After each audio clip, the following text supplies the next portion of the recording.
Hi, this is Thad with Kitchen and Bath Adventure Channel and CAB Software. We welcome you today to our new episode, which is going to be about vertical integration. And we have some wonderful guests on here. You heard the introduction. It was supposed to be Thad with Kitchen and Bath Global Partners and CABs. And welcome to the Adventure Channel. So now you realize this is not a recording, it's actually live, and that's how goofy I am. So there's a lot of pressure here. I want you to know that. So anyway, I'm going to go ahead and there we go. I'm going to go ahead and introduce Cher, who's going to do a much better job than I've already done so far. She's with Curtis Lumber. We're glad to have you here today, Cher. So if you could just introduce yourself to the group. Sure. Hi, Thad, Isaac, and everybody. My name is Cher D'Ambrosio. As Thad said, I'm with Curtis Lumber. Curtis Lumber is a lumber and a very large cabinet dealer, and we're in upstate New York, 23 locations. My background, real quick, I worked for a cabinet manufacturer for almost 20 years, started as a sales rep and worked my way up to a director of sales for the Northeast. So it's great to be working at Curtis Lumber and being able to see both parts of the business, from the manufacturing viewpoint and now also from the dealer standpoint. And I'm glad to be here. Great. Thank you so much, Cher. Really appreciate you being here too. And now Isaac from OneSource. He's a veteran of many wars here, so I'll let him go ahead and introduce himself. Well, thank you, Thad. And hi, Cher. Yep, I'm a owner of OneSource Cabinets. We're a vertically integrated kitchen and bath cabinet manufacturer. We got into business about 8 years ago as an importer, and over the last 3 years transitioned into 100% manufacturing out of our own facilities here in Phoenix and also Colorado Springs, Colorado. So we're happy to be on the show. Great. Thank you, Isaac. Welcome back again. Well, thank you. So today we're going to be talking a little bit about one of the newer models that you've seen continue to emerge in the landscape of kitchen and bath industry here. And we wanted to kind of talk about vertical integration, and we're lucky to have Isaac here, who is in the midst of that type of model. So he'll be able to shed a lot of insight on it. And we'd love, listen, I know there's a lot of questions because there's so many moving parts in the industry right now. So during the episode here, if you don't mind sending in some questions that you have, please do so. So the first one we're going to start with is the slide about the vertical integration. And I wanted to kind of go over the differences so that everybody understands what they look like. Everybody's familiar with the traditional model, which is manufacturing, and then they sell to the dealer, which is a bricks and mortar, and some of them do online, and then they sell to consumer. That model has been in place for many, many years, 40, 50 years. And then you have your vertical model 2, which is what Isaac has kind of set up. So he has his own manufacturing out in Phoenix, and then he also has a store connected to it. So they make the product and they sell most of it to the trades and to the retail business. So they have to manage manufacturing and the retail selling side of it to the consumers down there. And then you have vertical model number, the second one for vertical, which is the manufacturer, which I'm seeing a lot more of this coming to play out there, which is they just manufacture and they just sell online. And that's, I think we're going to see more and more of that start to really emerge again into our industry. So I'm going to pose first question to Cher and get her thoughts about this model in general, and then whether she sees it, growing out there. Is it going to be more of model 1 of vertical integration or 2 where they just do online? So I'm going to go ahead and turn it over to Cher. Thanks, Thad. I kind of think it's all of the above. I think the the year and a half, 2 years that we've all been through has really forced us to look at our business and industry differently. Not that we always hadn't been, but it's a different world out there. And I think that we all learned very quickly that the things that we were controlling or thought we had control of, we lost control of.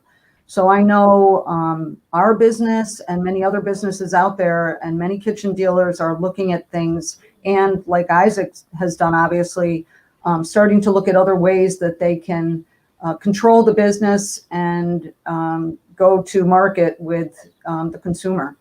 So I think a little bit, we've certainly spent a lot of time looking at that and continue to look at that. And we've certainly seen other parts of the business and parts of the industry making changes already, whether it's taking over and just one of the supply chain items that they need, starting to manufacture it, or even taking over just parts of the business that they weren't doing before, like logistics and things like that. So I think everyone's involved in knowing that they've got to change moving into the future. Yes, you're spot on. It's amazing how many you see their strategies continue to morph into a different thing as as we see changes in technology and especially the consumer behaviors.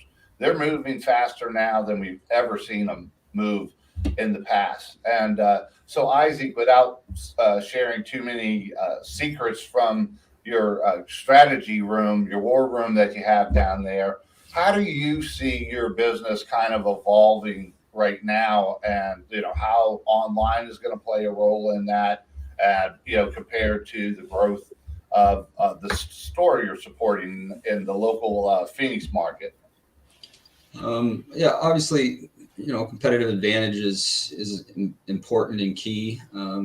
Understanding what your market is, that's something that's developed over making that transition from an import company to manufacturing, being a smaller manufacturer as compared to a lot of the big names out there that service a lot of dealer markets. It's important to know where your competitive advantages lie and what portion of the market you're trying to appeal to, and then trying to figure out ways to keep costs in line to meet that market demand, whether it's integrating your software between your engineering and manufacturing software, and then integrating that with the front end software for the sales and design side, so that you have a smooth transition from ordering to manufacturing, so you can keep effective lead times. Obviously, we benefit from the being able to do just-in-time manufacturing, so it's like every job is a custom job, even though we have a catalog of items that we can reference to create that line of cabinetry. So it makes it very important, though, to have a very streamlined operation, like you mentioned. Online sales, something we are developing out now, is a way to dip our toe in the water for an online marketplace that ties into our engineering software, where we're not having to put more overhead in place to be able to handle that extra business in a different ordering channel, so we can segment the market a little bit and appeal to more people. That's great. Thank you. It's really interesting because I'm a big believer in the further integration of manufacturing and dealers, whatever that looks like, on a lot of different levels.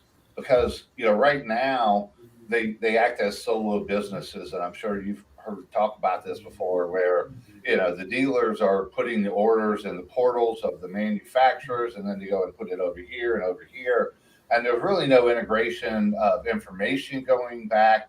It's just maybe not the most efficient and effective way of working together.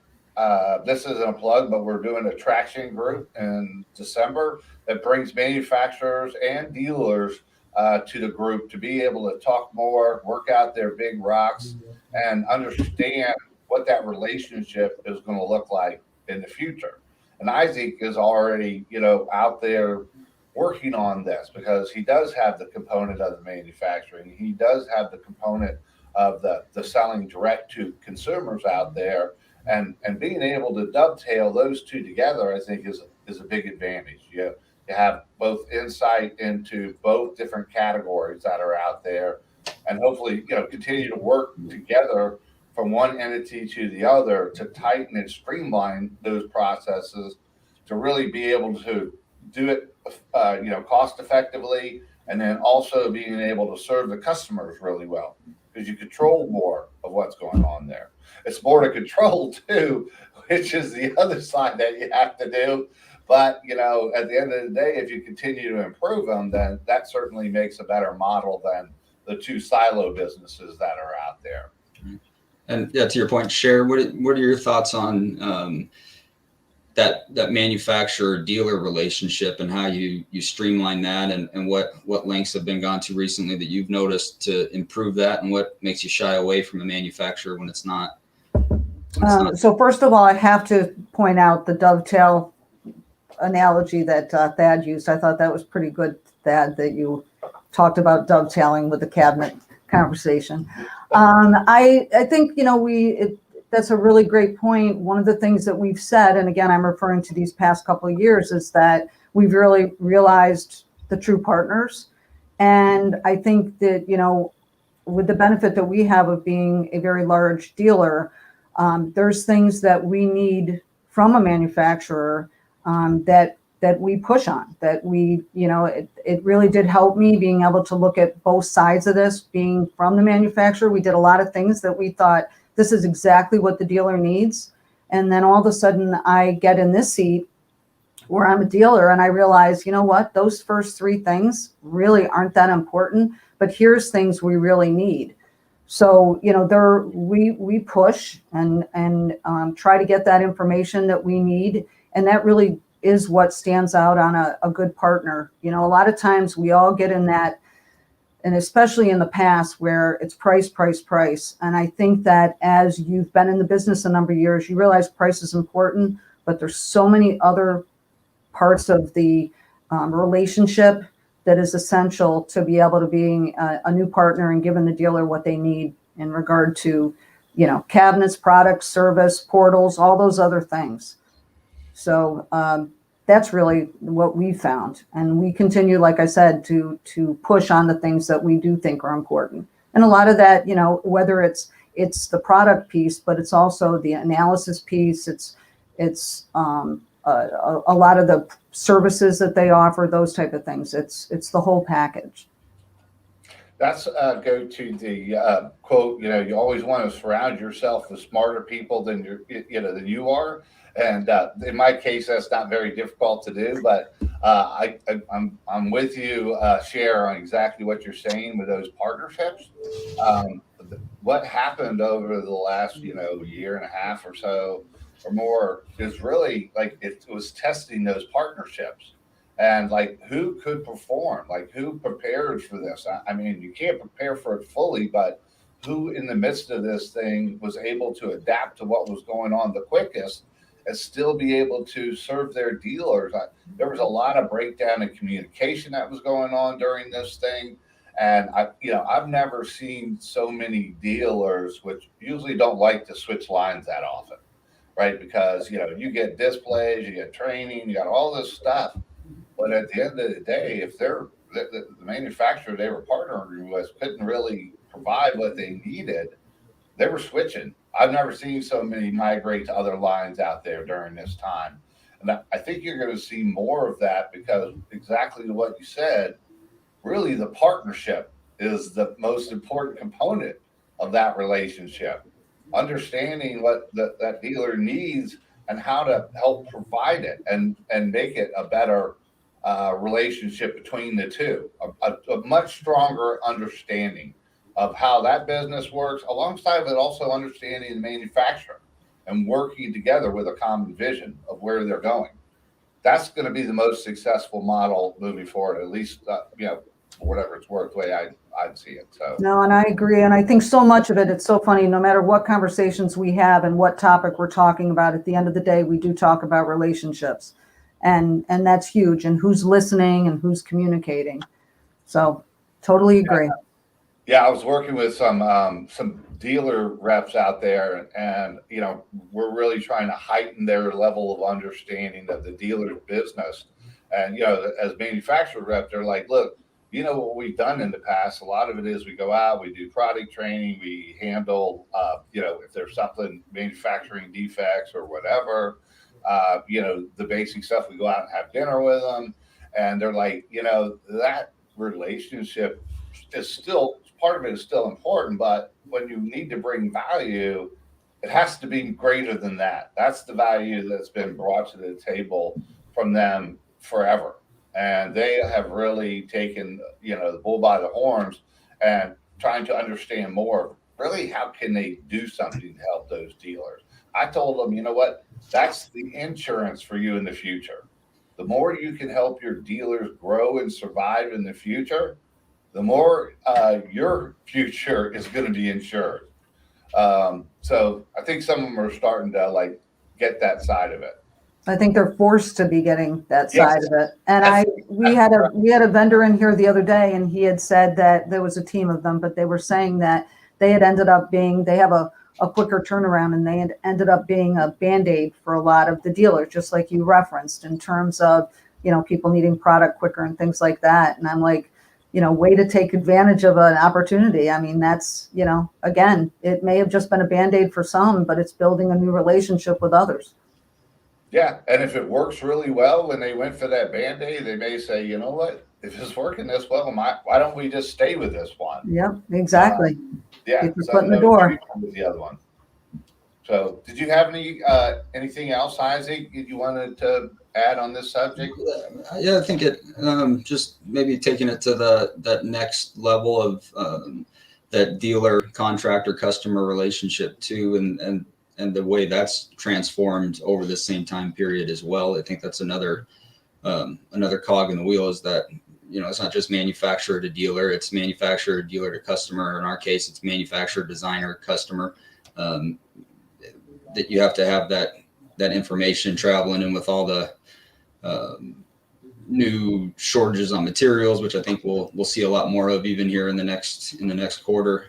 You're going to see that the necessity for information to travel from manufacturer to the end consumer that much more important, and to the contractor, to the homeowner, so that they're not left in the dark with unfulfilled projects and just waning timelines, which is something you see a lot now. We see, where it used to be 1 out of 4 jobs might push back a week, we get 3 out of 4 jobs pushing back 3-4 weeks, even more, to just be based on appliance shortfalls, any of the trades being backed up at any given point. And that's without the cabinets being pushed out 14, 16 weeks from that we hear stories about usually when we get the phone call is, hey, our cabinets have been pushed out to 16 weeks. We can't wait that long. To Cher's point on some of the other vendors making inroads into jobs that maybe they wouldn't have done before. They get that opportunity now because they're able to meet the demands of the market. I think that having that customer and contractor getting more information from the dealer, and having that manufacturer getting that information to their dealer, or in our case, when we can get that information out to our customers about where things lie and timelines, I think that's a big benefit. Absolutely. It's a race to a better relationship between those two. And like I said, this other customer I'm working, this manufacturer, they can look at bringing stuff online, but the amount of sales they're going to get from that, out of the gate, is never going to offset what they may do in upsetting the apple cart with the dealers that are out there. So being able to, help them develop those tools and platforms out there is going to be great. And then also, because they're usually a lot bigger entity, they have the ability to go and understand where consumers are going and where their behaviors and how they're shopping out there, and being able to share that with their dealers. It doesn't mean that they won't have some online presence out there, just to understand that side of it. But I think a lot of it is going to be continuing to build that relationship, exactly what Isaac was talking about. The stronger that is, the more productive it is, the better customer service it can provide at a very value-driven price. I think that's what everybody is going to try to get to. And there seems to be a lot of routes right now. So I think it's going to be, maybe a little school of hard knocks, because everything we're going over now is absolutely new ground.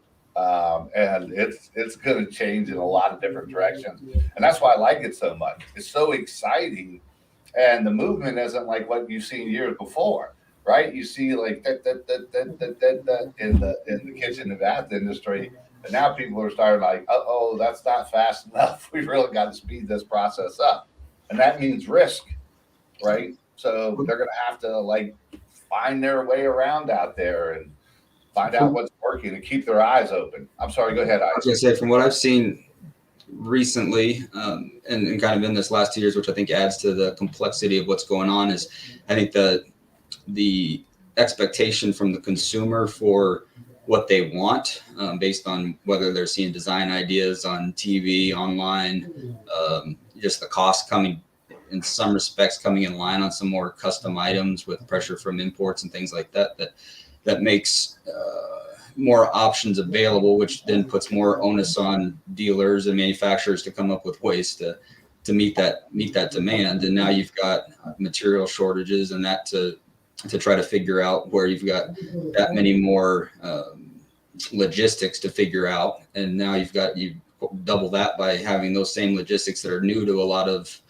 manufacturers and dealers trying to work those into their program. And now you meet that with shortages and back orders. And I think there's a lot there too that also plays into the picture. Yeah, I mean, when I talk to dealers out there, you're exactly right. It's that I'm like, hey, what are you working on for like the next 2 years? And during this whole time, it's like, look, I can just manage what's on my plate right now. There's a lot of balls that we're trying to keep in the air.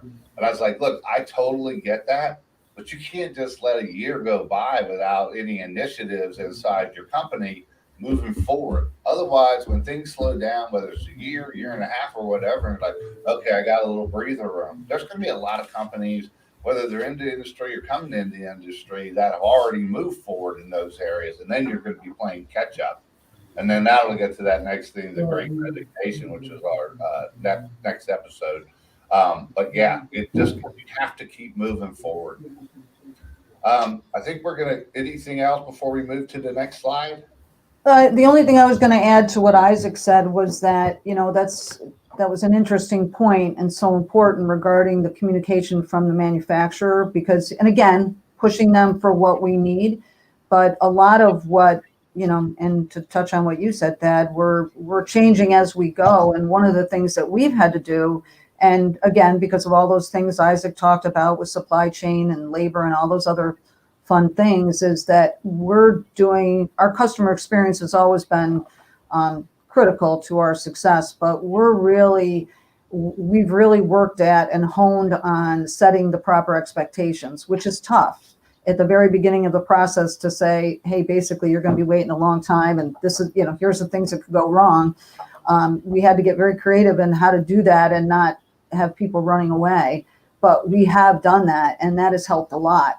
So that it's not halfway through the process they're kind of learning that. We've kind of set them up and explained what we're going to do during it. And basically what we're going to do is communicate throughout the entire process. And that's helped. It's not perfection, but it's helped a lot. Yeah. And what you were telling me earlier when this thing started, I was like, those are all great ideas. And just being really upfront with the consumers, like, there's issues with supply chain everywhere. Like when you look at our lead time, it's not unusual today. And like, showing them clips of things that are out there, I thought that was fantastic. Anything that you can do to make the consumer more aware of what's going on instead of, they're only getting partial information is tremendous for their experience. Absolutely.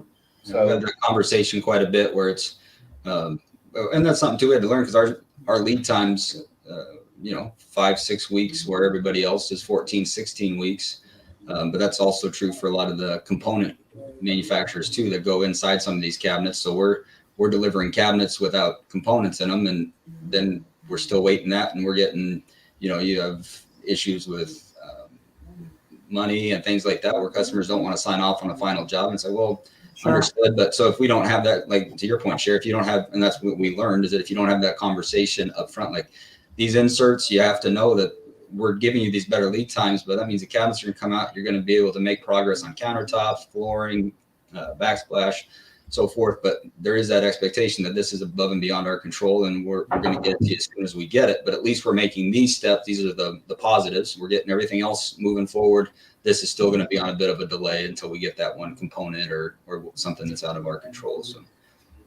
Yep, definitely some challenges out there. I heard an installer say the other day, he called the dealer and he's like, hey, I've got this hinge out here. What's this for? And he said, well, we're going to be shipping the rest of the base 24 to you next week. Just hold on to that. So do we have anybody online yet with any questions, David? This is an incredibly important part in the industry right now, and I know you guys are shy and you don't want to reach out and ask the questions, but feel free. Isaac took a rabies shot, so he does bite, but it's safe now, so we're good.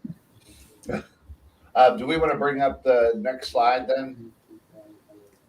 Okay, so really the next thing, this slide I really like. Because what it's showing is a lot of times people look at vertical integration and they're, talking to dealers, a lot of salespeople say, why don't we just get our own fabrication and then we can be more competitive? And I kind of laugh at that because it's a fallacy in thinking, and because look, the costs are still going to be there. They don't go anywhere. So yeah, you can have the fabricator that's yours sell it to you at a lower price so you can be more competitive or make more margin or whatever.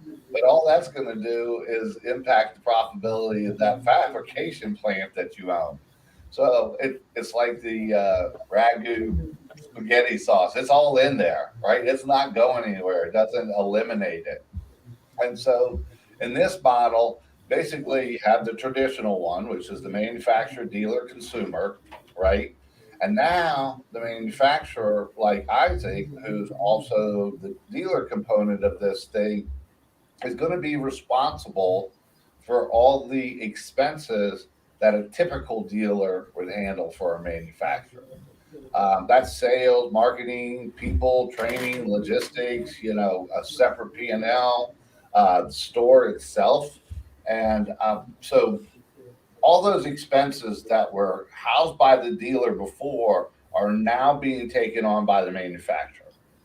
And how well they can do it, because that's not really, where they've started with things, but now they have to figure out, okay, we've got to work this side of it. And we also have to make sure that the expenses are at least in line with the dealer, if not lower. Otherwise, it may not make sense.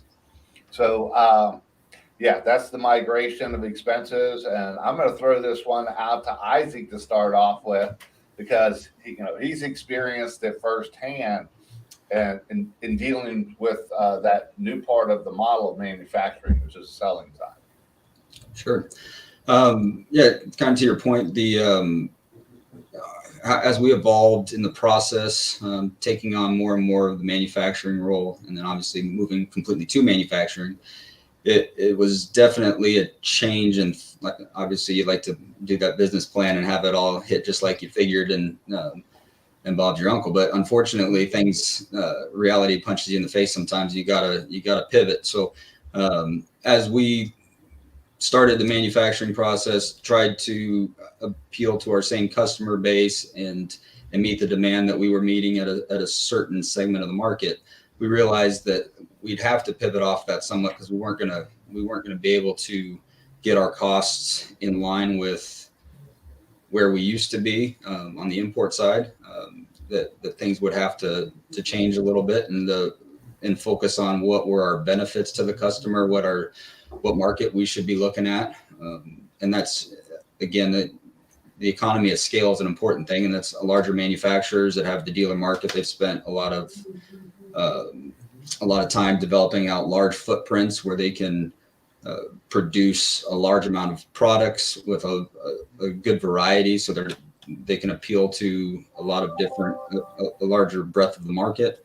Obviously, to what Cher was saying, the demands of, spec books, the catalogs, things like that are clearly defined sales tools for their dealers. The shipping, being able to ship from one large facility to another, the economy of scale there, where you can take care of those logistics at an affordable rate that gets you into different markets that, like a smaller manufacturer that may be direct, we can't do. But some of the gains we've had is being able to, again, just-in-time manufacturing, in-house designers that are intimately familiar with the process, and the people producing the cabinets that can be a lot more nimble with our product selection choices. That we can say yes. The designers can sometimes say yes a few too many times, but in our case, it's not as limiting, because we can make on-the-fly decisions and be able to modify our product a lot easier than from a design studio to a third-party manufacturer. So that's one of the benefits there. Yeah, and that is one of the upsides, especially like with your micro manufacturing model. That a lot of the national manufacturers have to really service the whole country in some ways, and they don't get to pick the door styles that are popular in that region that they're in, and just kind of focus on those things. They, like I said, they have to appeal to everybody, and that's a lot of cost in having all that variety that's in there. And then one more quick question for you, Isaac, then we'll open the floor to share is, when you see the list of expenses that are involved in there, what's like the number one expense of those do you think that you may be able to drive down compared to a regular dealer? So you've got, let's see, the number one. We've got, showroom space is one of those things that I think is overhead on the showroom and office staff, just because we do have, obviously it's still run under one company, so you can utilize the similar personnel or same personnel for operating both sides of the business. There's going to be, I think, just the manufacturing plant itself offers itself as a sales tool for customers. So that helps in the showroom. I think it brings validity to the product and the process, that for customers coming in to see that maybe a dealer on the corner or may not have the same benefit from the same size showroom, because it's not attached to a larger facility that says, hey, this is where the product comes from. You don't have that same made right here feel to it. I think that would probably be my biggest shared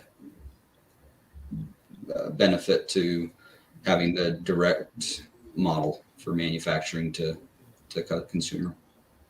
Okay. Yeah. I definitely see that part of it. Cher, do you want to share any of your thoughts as far as this model, and do you see it growing? Like what kind of rate, and what do you see the advantages or some disadvantages? Yeah, yes, I definitely see it growing. Like I said, I think that the last year and a half has forced us all to look differently. I like what Isaac said about, I think you're right, Isaac, as far as one of the benefits that you talked about was being able to be fluid with design, because of our creative designers that we have, thank goodness, do that all the time. And that would be something that would be a little more difficult on our end, because we have to make sure we have those relationships with manufacturers, with the right manufacturers that would be able to do that for us. So the fact that you can just do that and do that quickly and be very fluid with that, I think that's a huge plus. As far as, seeing a lot of dealers and that, I'll just talk about large dealers, because I think it's different for the smaller dealers. But to see a lot of larger dealers go that way, I think it really depends on the business, and each one's going to be unique in that. For us right now, with labor being such an important part of what we need, we spend a lot of time on workforce development, building programs for the industry itself for the future, but also internally. I mean, just as an example, we have, obviously even just getting designers nowadays is tough. And it's really, I think, always been tough. It's, there really aren't a ton of great programs where there's great programs where we get a lot of interior designers, but we don't always get interior designers with kitchen and bath design experience and that want to do that. So what we've done, we're a large, like I said, we've got about 750 people in our company. We've actually either hired people or found people internally that may have an interest, and we've actually created our own program. So we actually have a 12 to 15 month program where we're training designers. And I mean, it's a slow process. It's a huge investment for us. It's not 100%, not everyone's going to make it through that program, but we're in our third year and really happy with the results. And I think that's just an example of us having to pivot ourselves in, okay, it's harder and harder to get designers. Believe me, we try, we take advantage of every, NKBA and anything else that we can to do that. And even with our reputation, we're lucky that we do get some great designers from the outside, but we also need to build our bench for the future.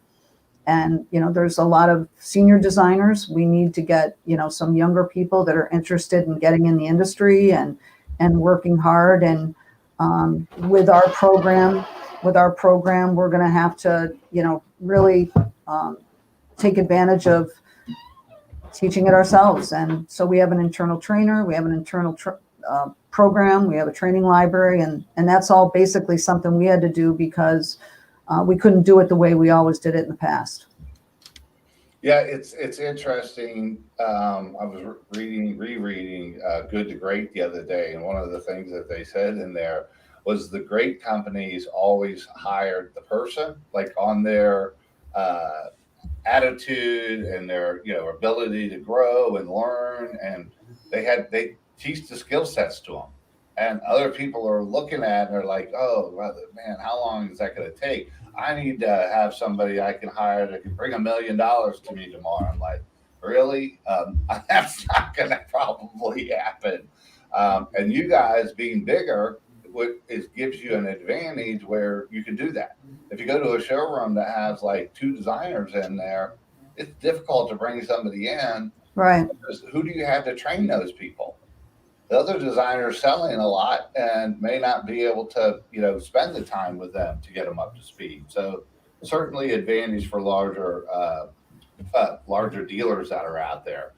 I've even heard some mid-range companies that maybe can't have their own trainer and have their own program, but I've heard that one of the things that I thought was really creative was, and I'm sure there's a number of people already doing this, but where they'll have a successful designer in the company and then they hire someone and their training program is basically as that designer's assistant. So yeah, that's a great way too. It's don't get them into sales, get them in a support position. They learn all that stuff. And then, when they're ready, give them the opportunity to move into a design. Exactly. With that goal. So yep. There's ways to be creative, but we've all been working on it. You got to do, right? Got to do what you got to do. The other thing I was just going to mention really quickly is some of these larger, I just found out there's a dealer that has like 6 locations around here, and they've gotten into manufacturing now. There's one part of what they're selling is made by them. And when you're doing a lot of volume, you absolutely have to learn the manufacturing side, but you also already have the volume of sales so that you can turn it on at whatever speed you need to through the stores that are out there. So that's another thing I think people are looking at, because the reliability of the channel they were getting from manufacturers was not what they wanted. So now they're exploring that, which is a little bit different from manufacturer and getting into the dealer side and then selling, compared to being a dealer and now stepping into the manufacturing model so that they can support their own stores that are out there. I know you guys have never thought about that, Sharon, so we won't touch that. I'm just kidding. We never talked about it ever. Exactly. You know what? We're going to get into the next slide, which leads exactly into this. We are getting into the next slide that I already said that. Boy, what an introduction at the beginning. I was like, what are you talking about? I'm the channel of adventures from Kitchen and Bath Cabs. It was all over the place. But it did prove to everybody that this is actually live, because if it was a recording, I'd never let that go out. So to share a point in here, the real question comes down to being able to master the business that you take ownership to, right? There's different disciplines that are out there. In Isaac's case, you know, it was started kind of like that, where you're managing both, but you know, he spent a lot of time having to convert to the manufacturing side compared to the assembly side, right? And that takes a lot of time, effort, and focus. And what it does is the selling side may have a tendency to kind of sit on the sidelines a little bit. Not completely, obviously, but maybe not get all the resources it needs to be great that's out there. And to like looking at Cher's model, like they have the selling part down. You know, they got 22 showrooms up in the New York area and 5 other states.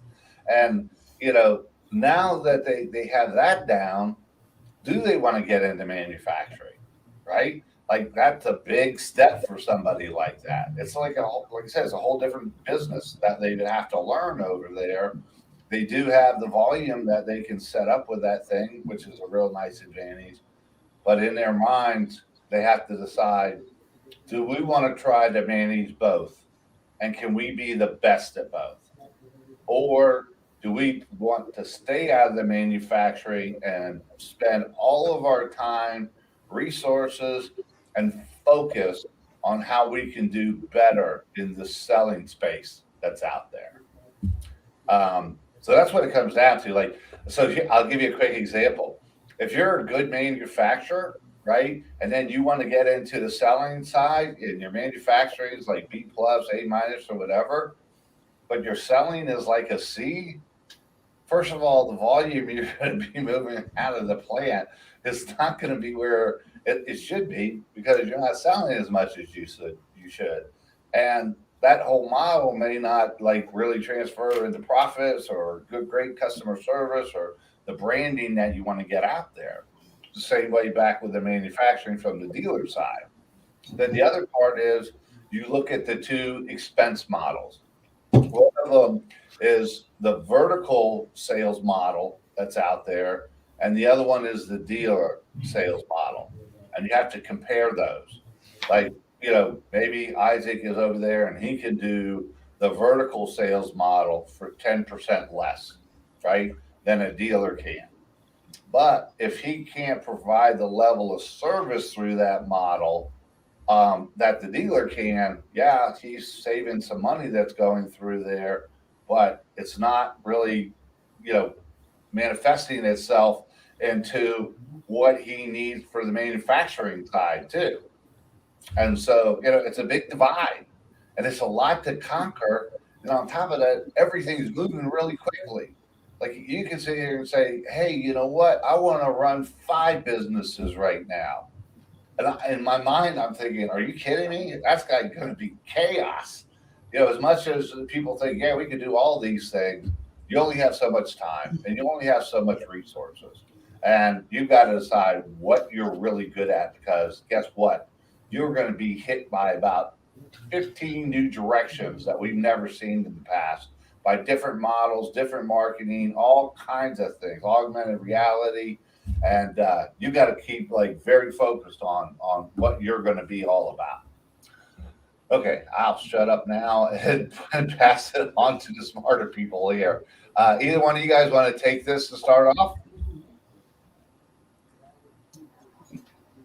Go ahead. I'll let you start, Isaac. I think that the thing that I was going to say when you were talking about the vertical integration is that, you know, Isaac, you mentioned using, you know, having the ability to use people in both parts or, in multiple roles when you need to, which is great.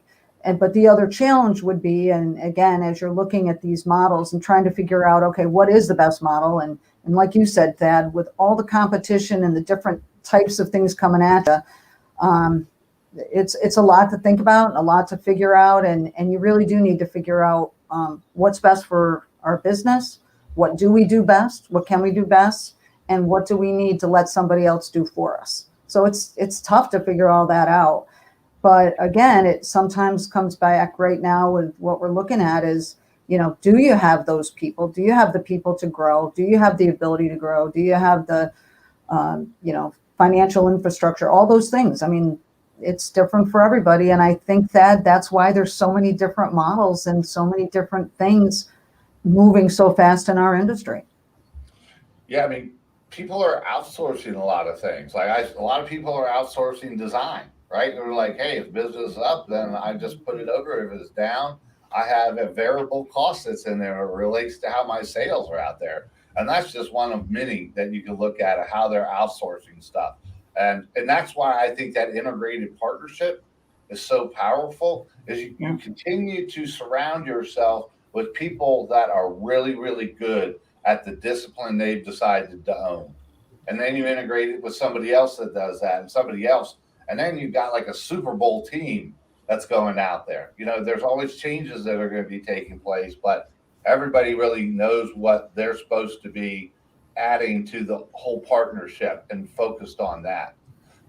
I think this is good for you. So, like, have you found it as a challenge at all to manage manufacturing at the same time as managing sales? Well, sure. Yeah, I mean, I think we've talked about it a little bit before. Is that when we've had, again, challenges with manufacturing, figuring out that process, wanting to get product to market, and trying to figure out how to meet the new demands of new products. So you sell a little, you realize, well, we need to fit into this market segment. So now we've got to develop that side of our manufacturing. The distributions change, so we have to meet that. How do we get these products in front of our dealers, our contractors, our customers? So yeah, no, it definitely is one of those things that you feel pressure on the manufacturing side, and you tend to focus more on that, and then you let off on the sales side. If you overextend yourself on the sales side and you start focusing on all that, it's important to have balance, and especially when you're scaling and growing. I mean, that's true with anything, whether you're, every company has multiple facets to it. So it's not like we're unique in any manner other than we just have a couple extra components maybe than a traditional dealer market. But at the same time, they're taking that time and putting it just into the dealer aspect of their business, the selling. So that's a big benefit. And that's what, as to your point of having those individual companies well run, whether it's the manufacturer being well run and the dealer being well run, that they can both have very efficient companies that can easily integrate products and services and get it to the end consumer. I think there's a lot of value in that. So as a micro manufacturer that's vertically integrated, you got to make sure that you're able to perform on par with that same efficiency that's offered from that manufacturer dealer relationship, which I think, and that's again, I think it's the different models are complements to each other. I think there's going to be hybrids of that model too moving forward.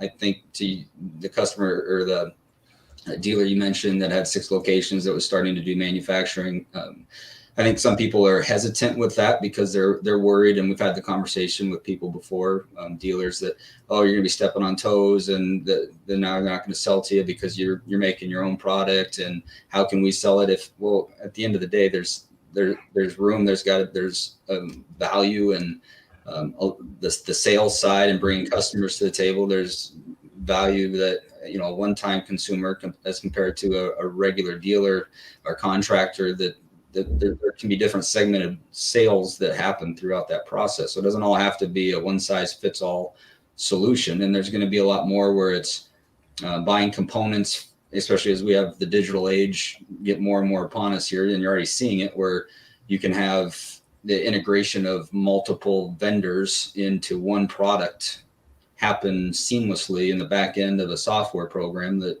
before wasn't available. So I could make the boxes in-house, but have a customer select a specialty drawer box that I can't make that gets provided by a drawer maker down the road. I could have doors that we don't have the knives to cut or the painter to finish it, that comes from the East Coast, that if they select that door style, that it gets done and it gets delivered, and it all meets up in the middle at our facility to be put together and delivered. That's another portion of the business that is quickly developing into something that I think will help the micro manufacturing side, and already has, but I think it'll become even more streamlined and more efficient and financially more viable to compete with the larger manufacturers and offering that just in time benefit. Right. And then the question comes to, really the ability to scale up from that, duplicating that manufacturing, the micro manufacturing into another area, and then the selling side of it. And the last thing I'll be there is that, when you look at consolidation, there's a lot of consolidation that's taking place right now.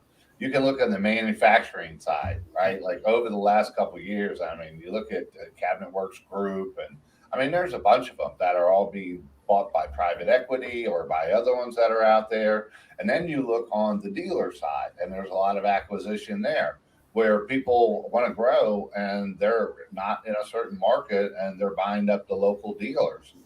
And what we may see in the future too is the advent of the manufacturers buying dealers that have multiple locations, or the dealers that have multiple locations buying the manufacturing facility. So it's going to be like the wild, wild west out there. I truly believe that. And that's exciting stuff. But lo and behold, we have a question that has come in. I hope it's not just another one from Kelly asking me to pick up the milk on the way home. So let's take a look and see what it is. So this is from Justin Poppins, and he says, what happens to dealers as more online sales, vertical integration start to happen? How did the manufacturers, I guess these are two different questions. I'm going to answer the first one. What happens to dealers as more online and vertical integration starts to happen? This is just me, but I think the dealers have to find something that's going to keep them viable. Something, how they're going to position themselves out there. They're going to have to look at their cost model. They're going to have to look at their online model. They're really going to have to step on their ability to serve the end user customers. All these things are great advantages. And, if you're really good at those things, then I think that you will stay viable if you're staying in touch. And the main thing is your adaptability. If you can't move quickly, like Isaac said earlier, if you can't pivot on a dime, then it's going to be tough. And the mentality in our industry has not been that. And, I hate to say it, but the people who aren't going to be able to change like that could put themselves at risk. And did anybody else share? Yeah, Thad, I'm going to add to that. It's interesting you said pivot on a dime, because that's exactly what we did with the pandemic to get, almost 40 designers within a week working virtually.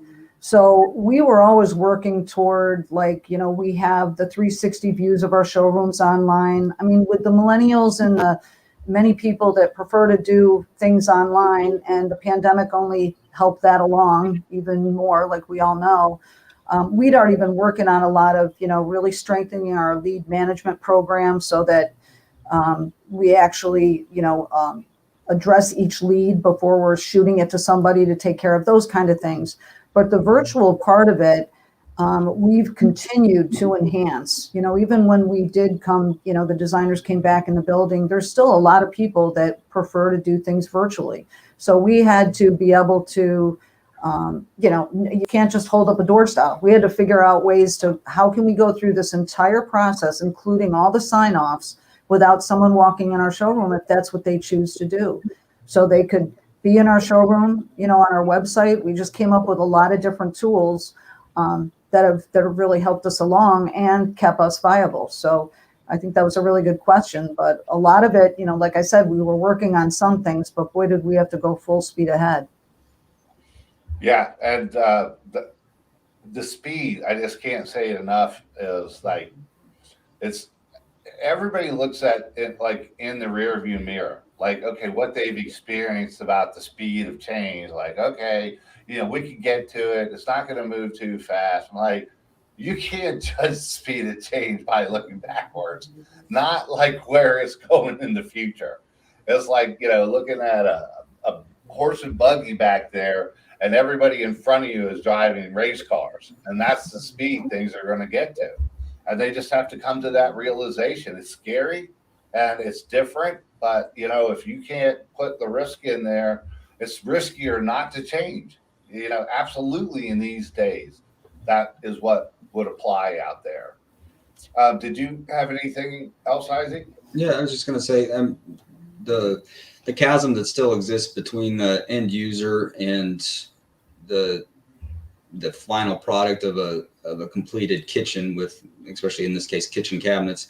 I think it's still a wide, even with online sales and online presence, and that there's still a lot to develop out there as far as how to make even scratch the surface of obsolescence for the dealer and designer necessity. I mean, I think the demands, like you were saying, with speed of the speed of the market and the sales process will change, the sales flow will change. But at the end of the day, the dealer and the designer still have such a big role to play in really translating all the information that's out there, funneling it down into something that is practical for the end user, that they can actually have that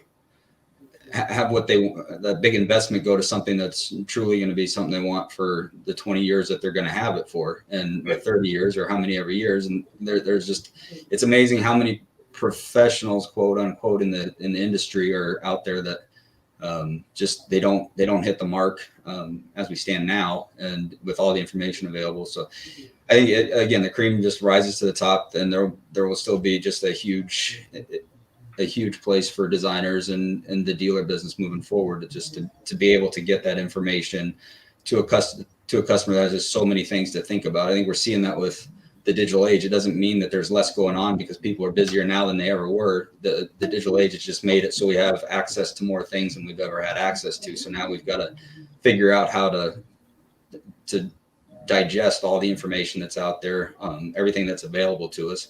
And you need people that you can trust to get you across the finish line. Absolutely. Yeah, absolutely. I mean, augmented reality, like all the money that's going into that right now, like it just like slams with kitchen and bath, the industry. I mean, those two are going to be partnered, and it's going to be a crazy town when people start seeing these like new technology capabilities that are out there, and customers want to be more engaged. So, real quickly, we have another question. I certainly don't think this one is about the milk, so we'll bring this one up. This is from Jason Lockhart out in Texas. There has been talk by organizations like the NKBA and others to work a little more with universities and their design schools to integrate more training on kitchen and bath design. What is your thinking on that? Will help talent gap with new designers, or is it going to be better learned in the field? The interesting thing to that is the number of people who are gravitating towards those type of studies right now are diminishing. It has been diminishing. A lot of colleges have cut those programs that are out there. And, I'd love to rely on the universities, but if they're not, all the kids that are going through college right now, they want to be in healthcare, they want to be in the tech world, they want to be, like, hey, do you want to like get in the kitchen and bath industry? And they're like, no. There's still people out there especially in interior design, but not specialized in this. So, from my perspective, I don't think we can rely on that as a funnel of talent. We'll still get some of it there, but it's in no way going to fill up the gap of what is going to be needed out there. And so you look at what Share is doing, where they're hiring people, the right people with really good skill sets, really good attitude, and then getting them up to speed, bringing them through faster and faster to have them have the ability to start working with customers. What are your thoughts about it, guys? Either one of you. Exactly what you're saying. I mean, like I said, come up with your program depending on your size, what you can do, because NKBA, those type of things, getting involved with those events and actually networking and meeting people and showing them what your company's like, it's absolutely an option. But, you know, as Thad mentioned, I always say you can't teach personality. So you get that right candidate that you know is sharp and has those tech skills and all those things you need. It's a huge investment, but it's, you know, everything we're doing is an investment. I mean, we're future thinking, and if we can't get it outside, then we'll work on it. Then there's also the other things that we do get involved with job development, but also internships. It's a great way. The college students are always looking for internships, so we always make sure we're doing it. We have one right now that I think could be definitely be a future designer for us. So, you know, those are things that we just all have to kind of do anything we can to get the right people. And sometimes that means starting from fresh. Yeah, that's in some ways it's even better because you get to train them the way that you want and how they're going to interact with customers and all the rest of that stuff. Absolutely. Isaac, any thoughts to it? And then Yeah, we're going to probably close down here for a second. Yeah, just to extend on that a little bit, where you can have your more experienced staff designers basically taking greener talent under their wing and helping them establish themselves, learn the systems, the processes, and in the process they build their portfolio and extend their capabilities, because they can utilize new talent for some of the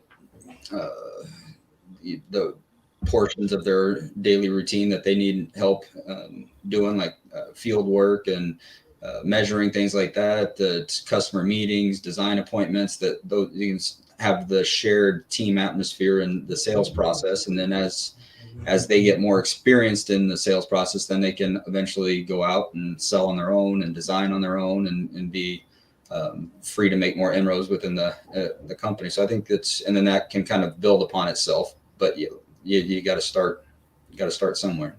Right. And this is crazy when I hear dealers say, well, you know what, if I go through the development stage of teaching them all these skill sets about a kitchen and bath, designer position, what's going to stop them when they get to that level to go over to another company and start working there?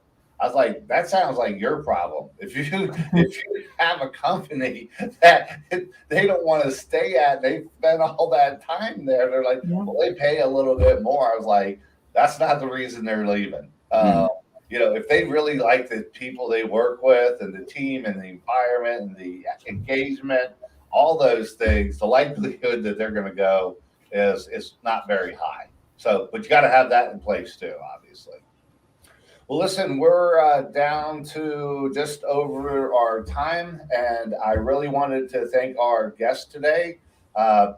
Cher from Curtis Lumber and Isaac from One Source Cabinets.